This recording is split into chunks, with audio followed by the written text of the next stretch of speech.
Bonjour à tous, merci d'être venus assister à cette émission ou de nous suivre sur les ondes de KTO ou Radio Notre-Dame. Aujourd'hui, nous allons parler de la place de l'Église catholique dans la formation de la mémoire collective tchèque au gré des différents régimes. En effet, dès 1918, lorsque l'empereur François-Joseph Ier est tombé, l'Église a perdu un très précieux soutien. Un rapprochement de courte durée avec le Vatican a eu lieu après la Première Guerre mondiale, puisque sous l'occupation nazie, les rapports se sont à nouveau tendus, à tel point que 10% de prêtres ont été emprisonnés ou envoyés dans des camps de concentration. Par la suite, sous le communisme, l'Église a été ostracisée. Entre histoire et mémoire, nous allons explorer cette époque avec 4 invités. Le cardinal Ducat, tout d'abord. Bonjour, Votre Éminence. Bonsoir. Vous avez à la fois vécu et fait l'histoire et vous allez pouvoir nous la raconter tant par votre connaissance que par votre expérience personnelle. Vous êtes né en 1943 et vous avez un parcours tout à fait passionnant et atypique puisque vous avez travaillé en usine comme forgeron avant de réaliser votre service militaire. Puis vous êtes entré dans le noviciat clandestin de l'ordre des frères prêcheurs en 1968 où vous avez prononcé des vœux temporaires avant d'être ordonné prêtre en 1970. On reviendra tout à l'heure sur votre parcours. Quelques mots à présent sur vous, Père Thomas Petracek, bonsoir. Bonsoir. Vous êtes théologien, prêtre et historien de l'Église. Vous êtes également aumônier universitaire et vous enseignez à l'université en tant que chef du département des études culturelles et religieuses. Et vous aussi, vous avez vécu une partie de cette histoire. On y reviendra dans quelques instants. Je poursuis la présentation de nos invités avec vous, frère Ludwig Grünmann. Bonsoir. Bonsoir. Vous avez vous aussi un parcours de théologien, vous avez vécu une partie de cette histoire et vous allez nous parler des défis de l'Église pour l'avenir. Enfin, nous avons le plaisir d'accueillir Patrick Guyamard. Bonsoir. Vous êtes psychanalyste et avec vous, nous aborderons des notions comme la mémoire collective, le refoulement, le traumatisme et autres. Alors, je vous propose dans ce débat d'aborder d'abord les relations plus que tendues entre l'Église et le régime communiste, lequel s'est livré à des spoliations d'édifices religieux, à des tentatives d'intimidation et même à des déportations de figures emblématiques. Et pour finir sur une note plus optimiste, nous évoquerons ensuite le sujet de la reconstruction en ne regardant non plus vers le passé, mais vers l'avenir. Mais avant de commencer, Votre Éminence, je vous propose de vous donner la parole pour quelques mots introductifs. Merci beaucoup. Mon petite réflexion est un peu pour connaître les racines de la forme de persécution, mais aussi le développement des contacts, l'État et l'Église. Cette idée d'identité tchèque se forme progressivement après les guerres napoléoniennes qui avaient achevé l'évolution de l'identité nationale et politique. Le développement de cette notion avait sa préhistoire et continuait d'avoir son histoire. On pourrait presque parler d'une méta-histoire.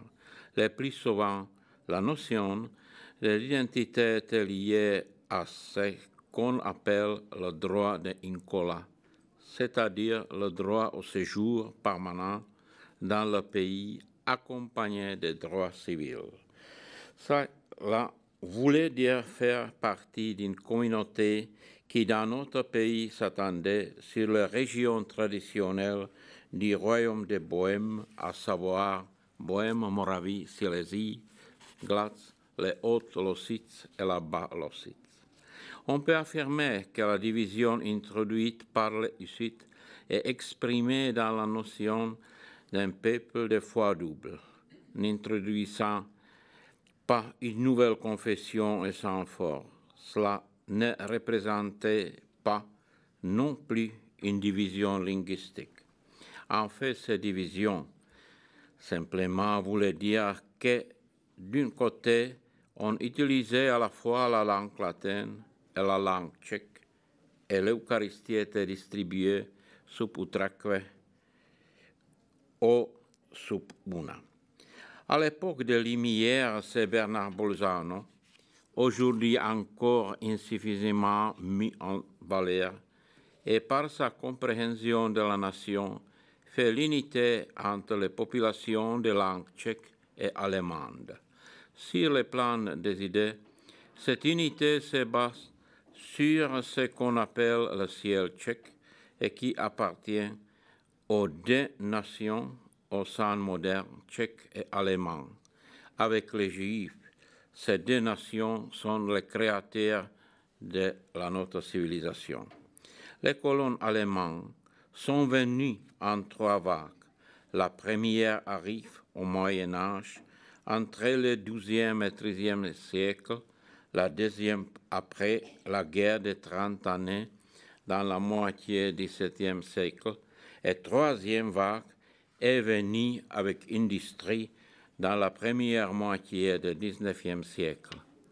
Ce sont venus immigrants de Saxonie, de Brandebourg, des partis protestants allemands, et aussi fort enracinés au nationalisme, avec la vision des capitales Berlin, non comme à Prague ou Vienne. Ici est la nécessité de chercher le plus grand problème de cohabitation entre Allemands et Tchèques dans le XXe siècle. L'identité nationale s'est formée au cours des siècles sur la base de la tradition qui se référait à Saint Wenceslas, à la Grande Moravie, le premier État historique sur notre territoire, et au baptême du prince Bořivoj et de Sainte Ludmila, les grands-parents de Saint Wenceslas. De ce fait, ce qui reste dans l'ombre, c'est le baptême des nobles moraves à Passau en 831 et le baptême des nobles tchèques à Ratisbonne en 845. Dans le cas du prince Bořivoj, il s'agit du baptême d'un prince de la dynastie des Přemyslides, dont du baptême du royaume de Bohême. L'héritage de Saint Cyril et Méthode est transmis lors du baptême au moyen d'un médaillon appelé palladium. Il s'agit probablement d'un encolpion dans une forme de livre, avec l'image de la Vierge Marie portée comme protection sur la poitrine par Saint Wenceslas. Selon la légende, ce médaillon perdu a été retrouvé au XIIe siècle à Stará Boleslav sous la charrue d'un laboureur à l'endroit même où le prince Wenceslas avait été assassiné. Ce laboureur nous rappelle le mythique Přemysl, le laboureur fondateur de la dynastie des Přemyslides. La découverte de ces médaillons rejoint dans le temple la démarche de l'évêque Daniel Ier qui demande pour les princes du royaume de Bohême la couronne royale. Ce sont les saints membres de ces dynasties qui forment le ciel tchèque, par exemple Sainte Ludmila, Saint Wenceslas, Sainte Agnès de Prague ou Saint Adalbert Wojtěch, qu'on appelait l'évêque de Saint Wenceslas et dont la mère appartenait à la dynastie des Přemyslides. S'y joignent les saints qui étaient depuis toujours liés à la tradition de Saint Cyril et Méthode, comme Saint Procope et Saint Ivan l'Érémite. On peut leur adjoindre encore Saint Jean Nepomucène, qui, selon légende, vénérait beaucoup les palladiums. L'appellation même du médaillon palladium, protection de la nation, vient des jésuites Bohuslav Balbín après la bataille de la Montagne Blanche. Il récompense le ciel tchèque dans l'ordre que nous venons d'indiquer. La population du royaume est appelée le sujet et les familiers ou la famille de Saint Wenceslas. Le XIXe siècle apporte un changement après la création de la monarchie comme un État dualiste austro-hongrois où le royaume de Bohême a perdu ses droits et sa souveraineté. L'idée de la nation, et nous pouvons dire de l'identité nationale, subit une reconstruction.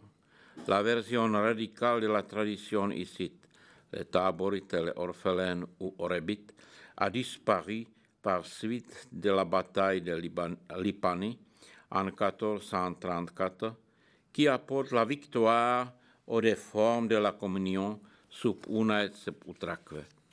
Le déclin profond causé par la dévastation permanente du pays de la part des radicaux conduits au refus pacifiste de la violence.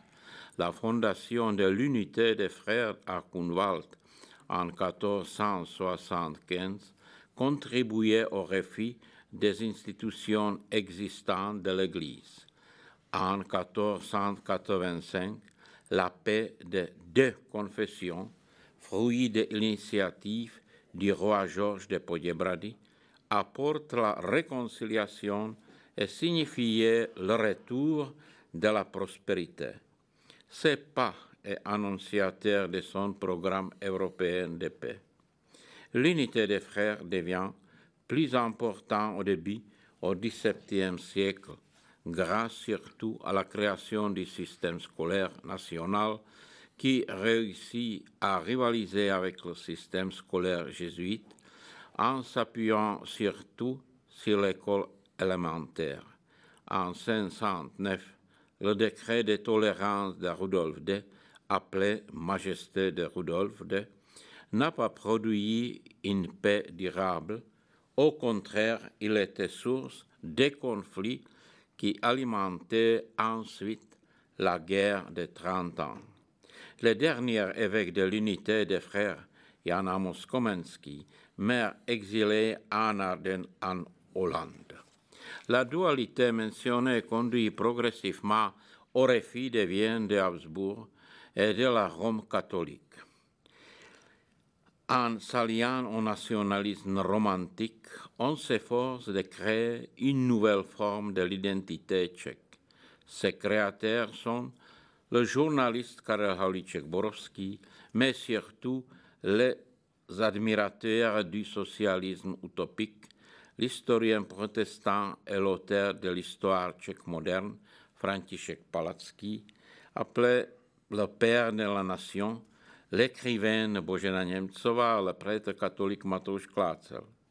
Avec la vision d'une société sans classe et possédant en commun cette terre, c'est le temple mythique de la bohème pré-chrétienne qui fait son entrée dans l'idéal de la nation, et avec lui la prophétesse Libuše, Přemysl le laboureur et évidemment le grand ancêtre tchèque. La critique se déchaîne contre la dynastie des Přemyslides et contre les dynasties suivantes, les Luxembourg et les Habsbourg. Le saint prince Venceslas lui-même n'est pas épargné. Il est considéré comme un mou, car la forme radicale de cette conception romantique de la nation évolue vers un chauvinisme selon lequel il n'y a pas de place au pays tchèque pour un Allemand ou un Juif. Il est évident que dans le pays de la couronne tchèque, la population de la langue allemande traverse également une période chauviniste et nationaliste. Dans la deuxième moitié du XIXe siècle, ce conflit est exprimé de manière très forte par l'historien suisse Jakob Christoph Burckhardt et par la poète et journaliste tchèque Jan Neruda. La forme catholique de la Renaissance nationale, représentée avant tout par des prêtres écrivains, cherche une certaine symbiose et prend une attitude positive vis-à-vis du maître Jan Hus et Jan Amos Komenský.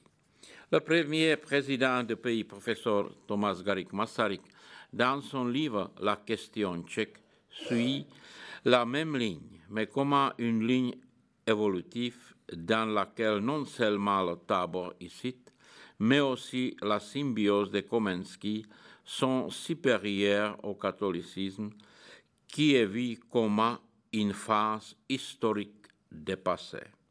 En 1924, un important journaliste tchèque, Ferdinand Peroutka, réagit aux conceptions historiquement fausses et au pragmatisme politique et présente un écrit polémique. Qui sommes-nous?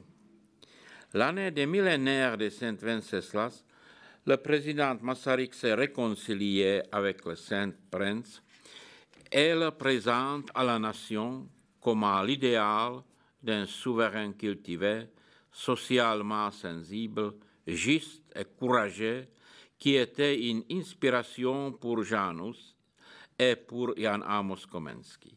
L'identité nationale s'appuyant sur la devise Tábor est notre programme, se trouve ainsi enrichi de la tradition enracinée dans Saint Wenceslas. En plus, vu que les régions de l'Est de la Nouvelle République étaient habitées par les Slovaques et que la plus grande partie des régions slovaques faisait jadis partie de la Grande Moravie, il fallait accepter la tradition remontant au Saint Cyril et Méthode, car c'était précisément cette tradition qui légitimait ce nouvel État, la République tchécoslovaque. À l'époque du protectorat nazi de Bohême-Moravie, les forces de l'occupation ont abusé de la tradition liée à Saint Wenceslas, alors qu'elle n'avait pas les moindres droits de s'en servir. La preuve en est que c'était les exilés tchécoslovaques et ce qu'on appelait le gouvernement tchécoslovaque à Londres qui adhéraient pleinement à cette tradition. Le fait que les forces de l'occupation et les gens qui collaboraient avec les nazis ont abusé des traditions nationales a conduit le cardinal Bérard à accentuer la figure de Saint Adalbert Wojciech et la tradition qui trouve en lui son point d'appui, car Saint Adalbert était, dans le pays tchèque, le premier véritable Européen et il avait, dans sa mission, établi un lien entre les nations de l'Europe centrale. Ce faisant, le cardinal Bérard a enrichi l'identité nationale de manière importante et il a préparé la résistance au régime communiste totalitaire. C'est ce régime qui va critiquer l'évolution précédente du catholicisme et il va le faire sur la base de la tradition de Saint Wenceslas faussement interprétée. Dans cet excursus historique, j'ai essayé d'esquisser en grande ligne de la notion de l'identité tchèque, identité dévastée par la césure des régimes totalitaires, nazis et communistes.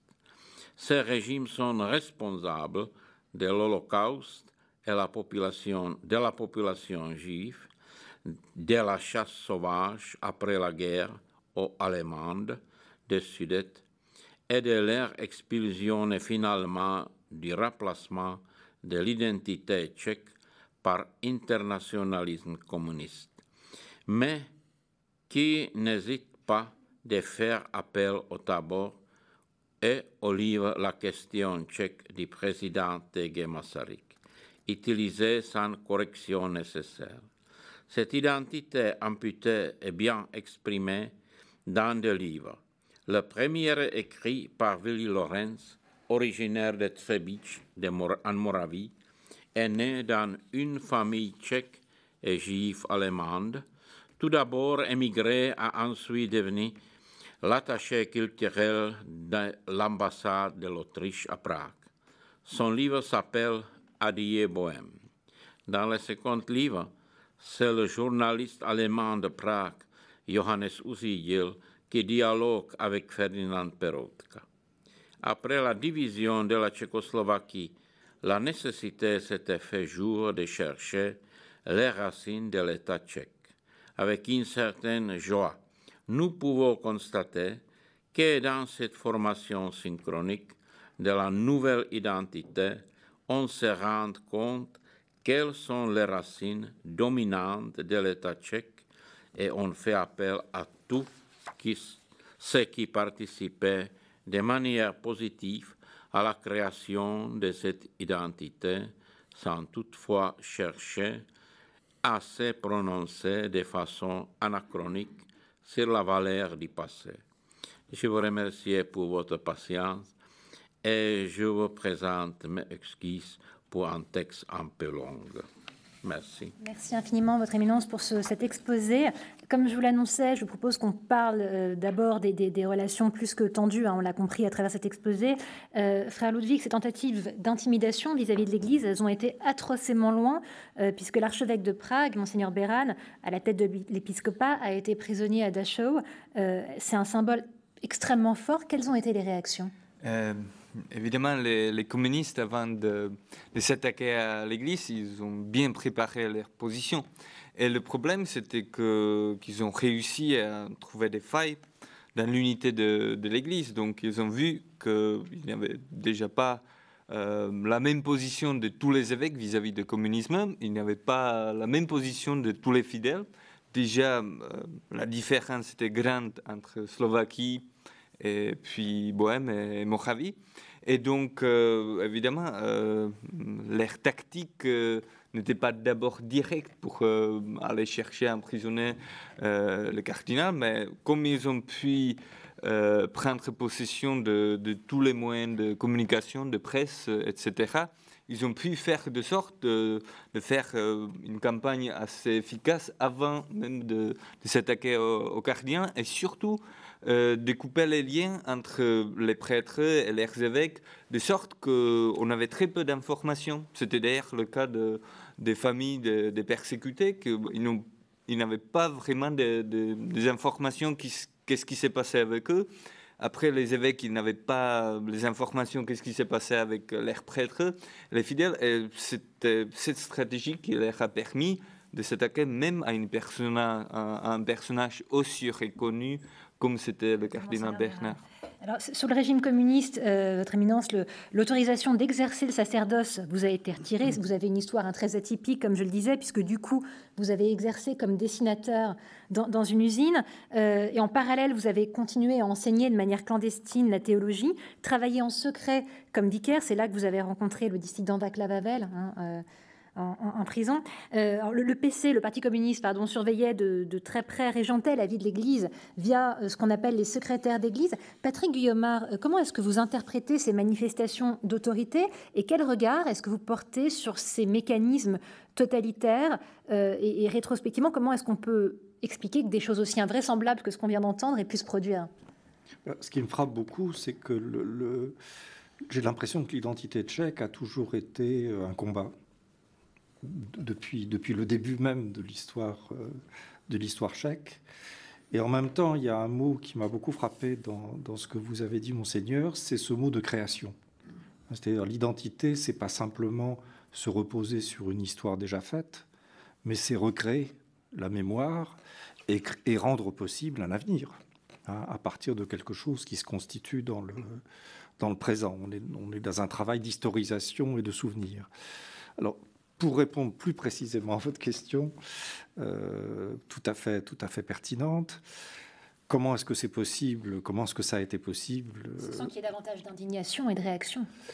Je crois que vous avez tout à fait expliqué comment ces pouvoirs totalitaires exercent leur action sur les corps, mais aussi sur les psychismes des humains, sur leur capacité de penser, sur leur capacité de représenter, en coupant les liens.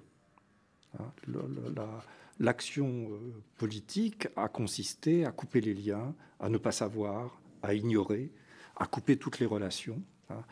Et ce ne sont pas simplement couper les liens dans l'extériorité entre des gens qui savaient, qui ne savaient pas, ceux qui étaient emprisonnés, ceux qui ne savaient pas, mais c'est couper les liens dans la vie psychique de chaque personne. Donc empêcher le tissu historique, le tissu de questionnement, la vie même de l'esprit, qui est constitutif de toute résistance, de toute mémoire et de toute pensée. Alors couper les liens, mais aussi, comme disait le prince de Machiavel, diviser pour mieux régner, puisque Père Thomas, pendant le régime communiste, on a pu observer une forme de scission entre les prêtres qui ont refusé de collaborer avec le régime, d'un côté, et de l'autre côté, ceux qui ont accepté. Quelle analyse est-ce que vous faites, vous, de ces désaccords au sein même de l'Église, et est-ce qu'ils ont laissé des séquelles? Oui, il y avait cette division, et il y en a encore. Même après il y a 25 ans depuis la Révolution. Il y a toujours cette division et les prêtres qui ont travaillé en clandestine se sentent un peu maltraités après la Révolution et ils m'ont ressenti qu'il n'y avait pas la réconciliation parmi les prêtres qui ont collaboré avec le régime. Il y avait seulement quelqu'un qui sont admettait la collaboration secrète avec la police secrète, même les prêtres qui ont travaillé dans cette organisation qui a collaboré officiellement avec le régime, il n'y avait pas vraiment une pénitence publique ou quelque chose comme ça on peut dire, oui. Votre Éminence, est-ce que dans ces moments extrêmement difficiles, il vous est arrivé de vous décourager? Non.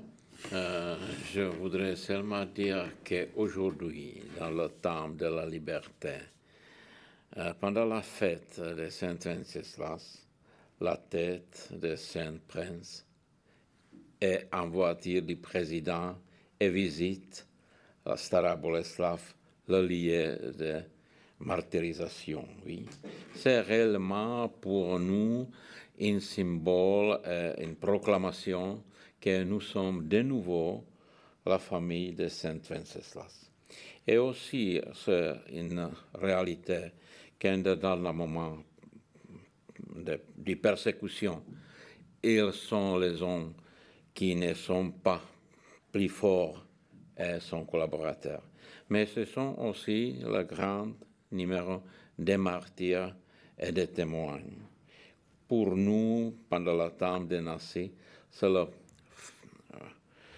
prêtre Štemberka qui était librement donné sa vie au moment de la liquidation du village Lidice. Ce village très connu dans le monde antérieur. Et deuxième, c'est réellement travaux de mon collègue, père docent Thomas Petráček, c'est le prêtre réellement martyrisé par les communistes, père José Toufar. Ce sont dans ce moment les figures acceptées par la société, aussi avec les médailles d'État, 2 ou 3 films, beaucoup de livres. C'est réellement la situation que nous pouvons dire, mais la fidélité et la foi est vécue. Père Thomas Petráček, il y a eu quand même quelques tentatives de négociation entre l'État et l'Église, mais elles ont été généralement infructueuses, à tel point que l'archevêque de l'époque a fait circuler une lettre dans laquelle il exprimait le refus moral de collaborer avec le régime, le fameux non possumus. Suite à cela, l'État a fait une loi par laquelle il dominait l'Église. Quelle a été la réaction de l'Église à ce moment-là? C'est difficile de parler de la réaction de l'Église parce que l'Église était déjà persécutée. Il n'y avait pas de gens qui ont été responsables pour parler au nom de l'Église. C'était déjà interné. Alors l'Église était déjà divisée parmi les groupes qui ont collaboré, parmi les groupes qui ont été déjà en prison ou même martyrisés, et parmi ceux qui ont essayé de faire quelque chose dans le cadre du possible. Parlons à présent de la confiscation des édifices religieux, puisque sous le régime communiste, les bâtiments de l'Église ont été donnés à l'Église orthodoxe. Les communistes ont même liquidé les écoles catholiques et réprimé la liberté de l'Église. Alors, Patrick Guyomard, qu'incarnent ces édifices religieux et est-ce qu'en les confisquant, le régime cherchait aussi finalement à effacer des traces dans une logique de propagande? Alors, il y avait sûrement un exercice de pouvoir. C'était montrer sa puissance et montrer que c'était pas facile, voire impossible de s'y opposer.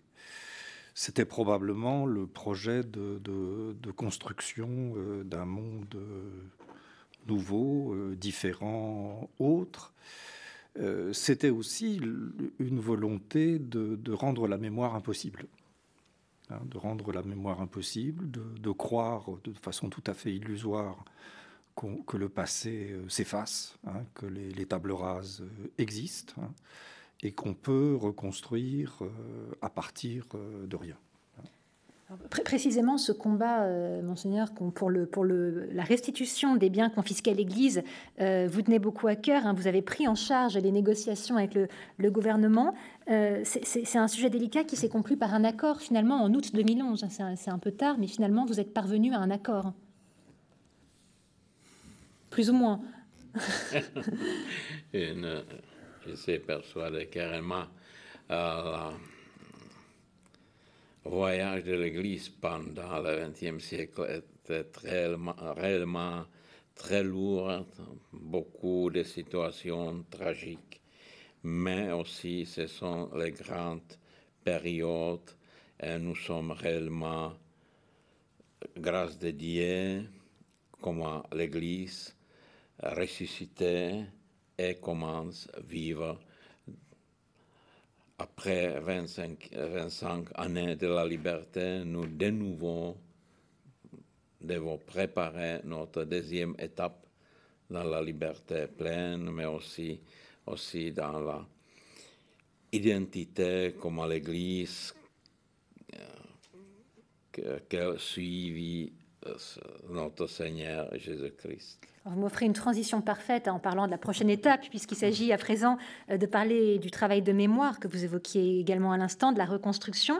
Frère Ludwig, est-ce qu'il fallait pardonner et opter pour la réconciliation, ou bien affirmer de façon beaucoup plus tranchante la scission avec le communisme, dont l'héritage est encore très lourd? Je crois que on n'est pas obligé de choisir entre les deux, mais qu'on peut faire les deux en même temps. Et après, effectivement, comme l'a remarqué déjà Père Tomáš Petráček, le problème, d'une certaine façon, c'est que dans l'Église même, il y avait ce problème de pardon aux prêtres qui ont participé à cette organisation Pacem in Terris. Qu'est-ce qu'il fallait faire avec eux? Et je dirais, l'Église l'Église s'est montrée exemplaire d'une certaine manière dans cette offre de pardon, mais je me pose la question si elle s'est montrée suffisamment exemplaire dans ces non dits à ceux qui ont collaboré pour que la société puisse avoir un exemple donné par les chrétiens. Donc, puisque je crains que ce pardon ensuite a été très tôt considéré comme assez facile, assez gratuit, et finalement allant de soi. Et je dirais aujourd'hui, je crains que les communistes considèrent qu'ils n'ont même pas besoin de demander quoi que ce soit. Et que, qui, en fait non, je dirais au moment de la chute du communisme, il y avait, j'espère, parmi eux qui ont demandé pardon. 10 ans après, ils n'en ressentaient plus besoin. Et aujourd'hui, je dirais, ils reviennent même avec des revendications en disant, de toute façon, pendant le communisme, c'était mieux que maintenant. Et hélas, une partie importante de la population est loin de les désavouer. Patrick Guyomard, Paul Ricoeur parle du triptyque chronologique, je rebondis sur ce qu'on disait à l'instant, du triptyque chronologique mémoire, histoire, oubli.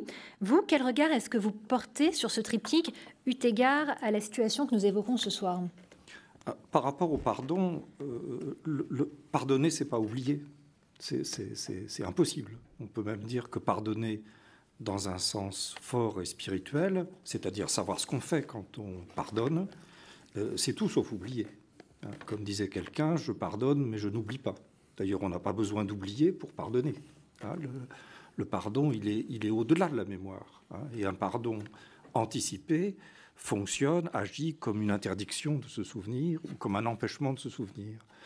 Devant une histoire aussi tragique, aussi violente, aussi complexe, qui, pour être rapportée, reconstituée, nécessite la parole de chacun.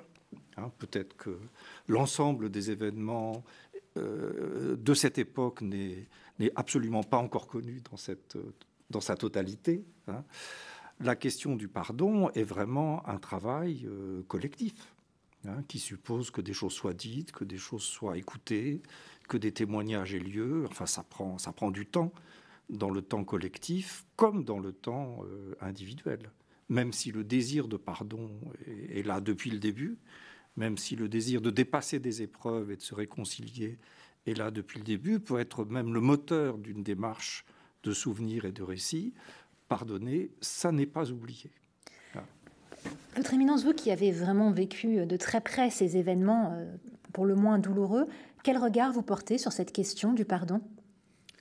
Je pense qu'elle est vrai, réellement. Mais je dois dire que pour moi-même, est plus important la perspective future, c'est l'histoire, c'est vrai, parce que réellement, la majorité absolument des collaborateurs sont morts, mais aussi la situation de la collaboration était utilisée aussi dans notre société par des médias contre l'Église. Mais ce sont seulement les collaborateurs. Mais les persécuteurs sont dans le Parlement. Ce sont les fils et filles des persécuteurs. Et de nouveau, sont contre l'Église comme le petit groupe anticlérical, mais aussi antidémocrate. Et dans ce moment, je pense, oui, réellement, il n'y a pas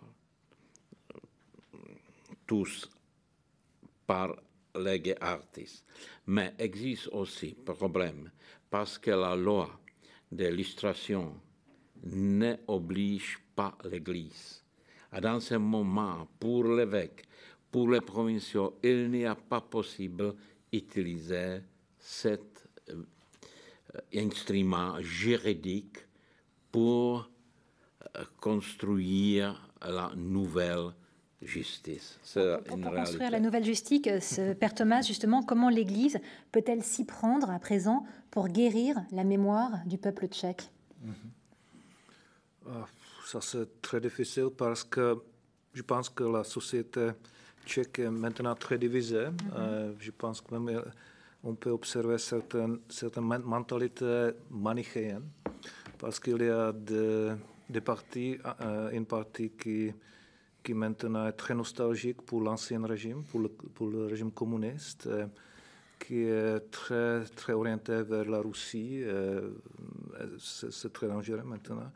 Et il y a une partie, qu'on peut dire, européenne pour la société civile, pour tout ça.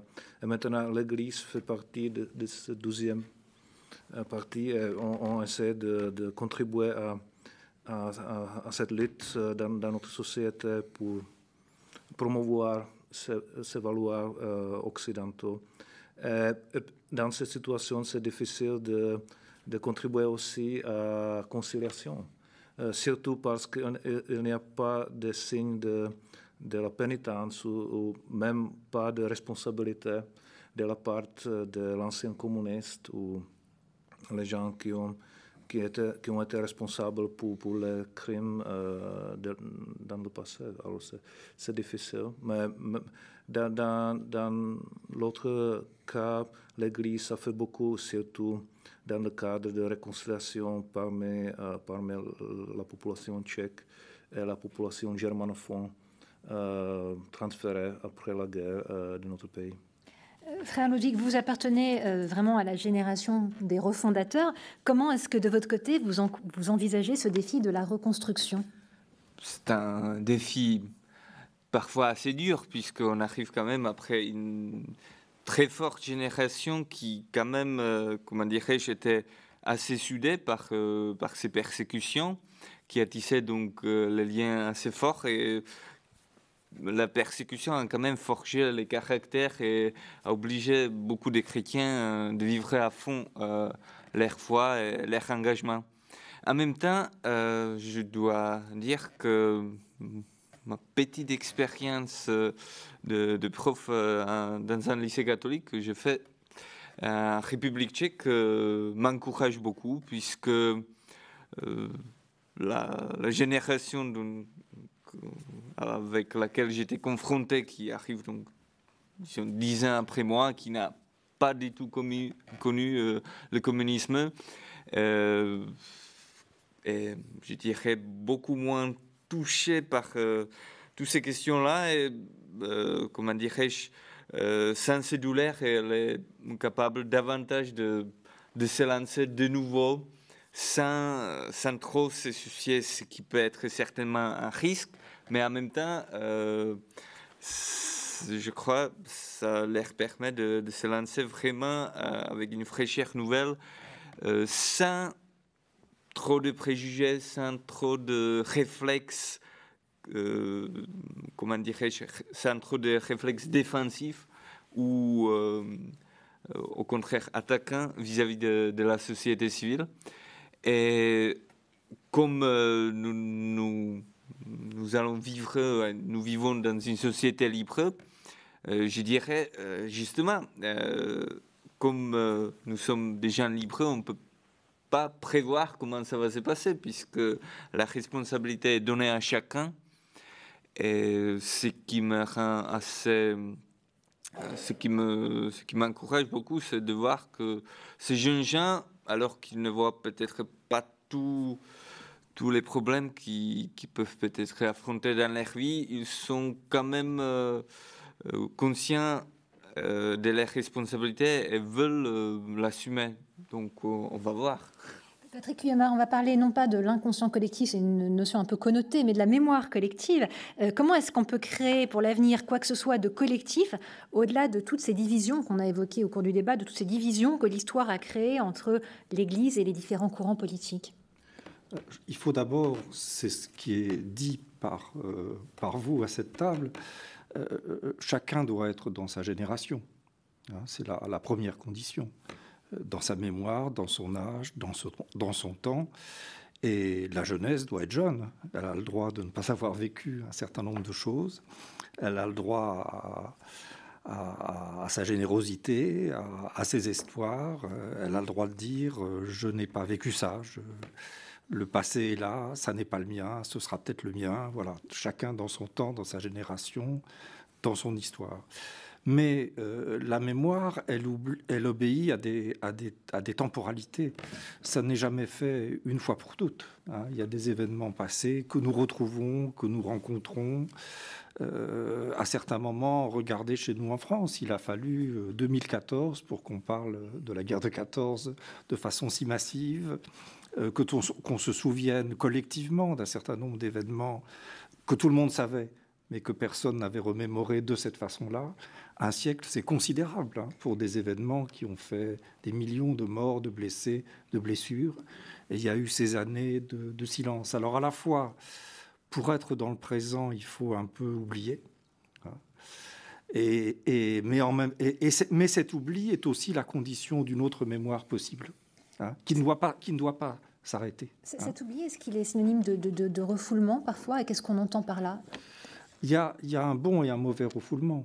Après les traumatismes, après les violences individuelles et collectives, il faut pouvoir survivre et vivre après. On ne peut pas vivre d'une certaine façon sans oublier et mettre les choses un peu de côté. Autrement, on est prisonnier du passé, avalé par le passé, et on n'est plus dans le présent. Mais il y a des refoulements et des oublis qui sont normaux, pourrait-on dire, salubres, sains, qui font partie de la vie psychique. Mais il y a des oublis aussi qui, à certains moments, deviennent pathologiques, même s'ils ne l'ont pas, ou pathogènes, même s'ils ne l'ont pas été au moment où on a décidé d'oublier. Tout ça, ça se fait dans ces cycles. Et ce qui est quelquefois dramatique, c'est de ne pas se souvenir au moment où il faudrait se souvenir.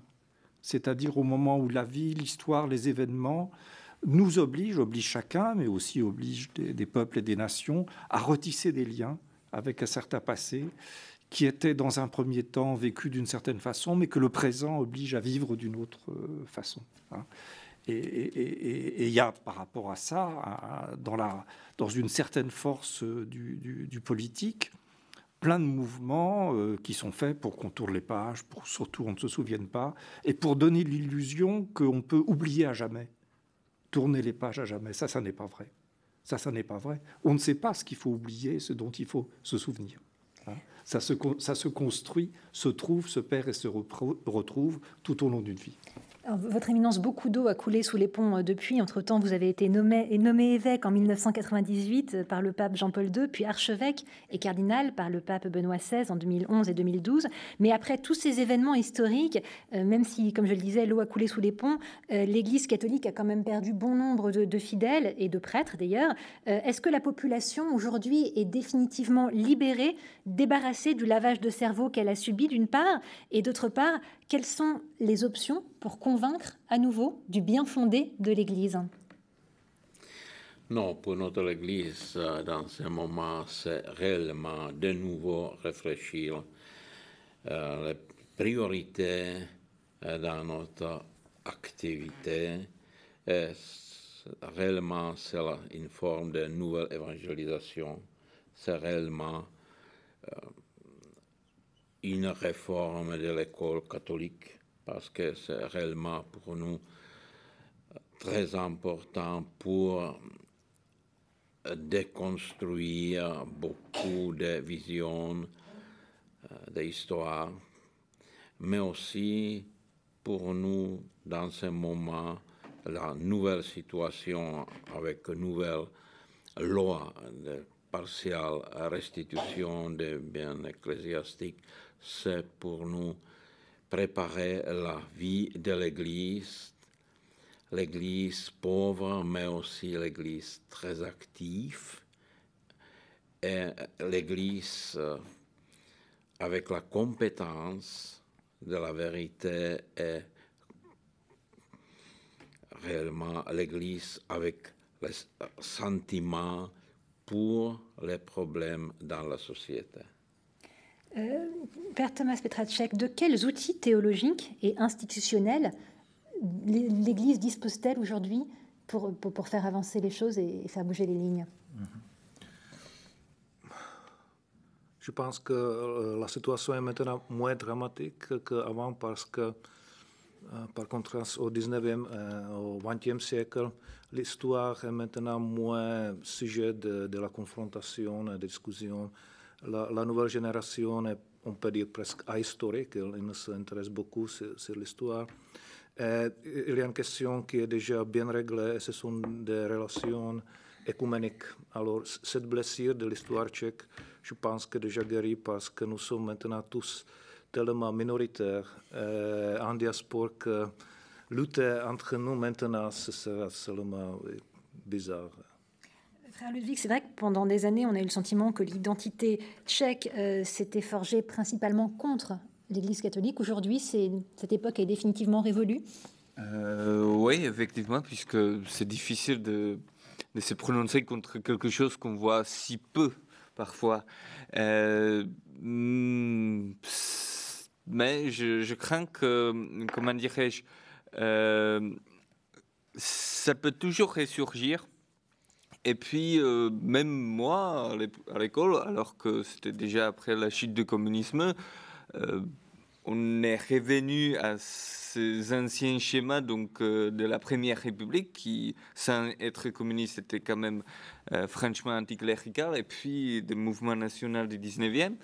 Et donc, oui, quand j'avais 12 ans, catholique, ça m'a paru plutôt comme quelque chose négatif, pour ne pas dire qu'on l'utilisait avec les camarades de l'école pour attaquer quelqu'un en lui disant, en lui lançant, tu es un catholique. Donc, ça veut dire que c'était presque vécu comme un gros mot? Enfin, en tout cas, les bons étaient les hussites quand on jouait aux soldats, et les mauvais étaient les croisés, les catholiques. Donc, en même temps, il n'est pas sûr quelle solution, si on peut parler de solution meilleure, s'il faut préférer la confrontation ou l'oubli, puisque effectivement aujourd'hui quand même émerge une autre conception qui pointe quand même surtout l'époque baroque dans notre histoire et qui en souligne l'importance au niveau artistique, culturel. Donc par exemple, je crois, un personnage assez intéressant de ce point de vue, par exemple, l'architecte Santini, qui est qui est très vendu par les Tchèques comme étant un bon représentant de la République tchèque, puisque 2 de ces bâtiments sont classés UNESCO. Pourtant, déjà au niveau national, il était un bohémien, mais d'une famille d'origine italienne. Et en plus, ces constructions sont quand même les plus grands monuments catholiques dans le pays. Et pourtant, on essaie de le monnayer, le présenter comme, voilà, venez visiter la République tchèque où vous pouvez admirer les splendides édifices construits par lui.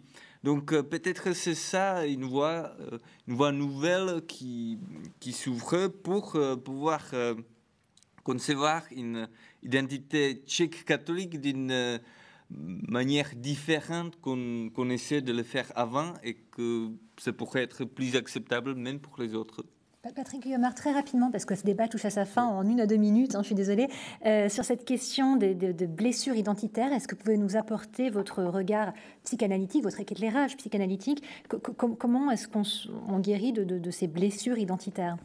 Je ferai une remarque sur la jeunesse. Vous disiez que la jeunesse était ahistorique. C'est un peu vrai, pas simplement dans la République tchèque.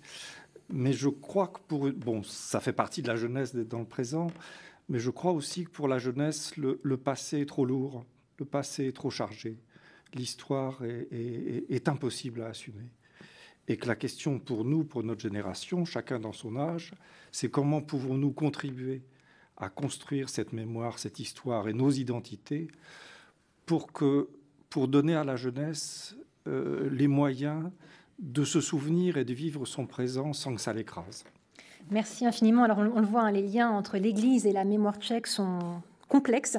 Espérons que les espoirs fondés sur la reconstruction parviennent à effacer ces blessures, que la reconstruction se fasse enfin de manière apaisée. Merci d'avoir suivi cette émission. Lors de notre prochain Mardi des Bernardins, nous aborderons le thème de la corruption. La République est-elle de plus en plus corrompue? Point d'interrogation. Nous y répondrons la semaine prochaine. Enfin, nous essayerons du moins. Bonne soirée à tous.